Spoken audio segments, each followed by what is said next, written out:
কবি চন্দ্রানী চৌধুরীর কবিতা পাঁজর ভাঙার শব্দ।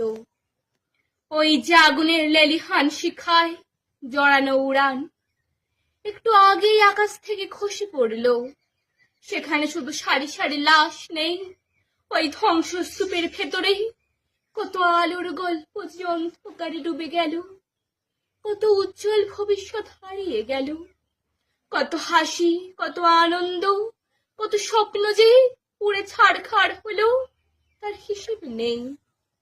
নতুন জীবনের দরজায় দাঁড়িয়ে বুক ভরা আশার স্বপ্নকে সত্যি হতে দেখার উত্তেজনা নিয়ে তারা পাড়ি দিয়েছিল রূপকথার শহরে। নিমেষেই শেষ হলো তাদের জীবন অধ্যায়।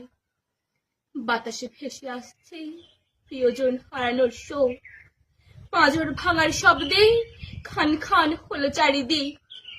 কত শত রং, হাজারো স্বপ্ন, হাসি কান্নার রোল এক লহমায় ছাই হয়ে গেল সব।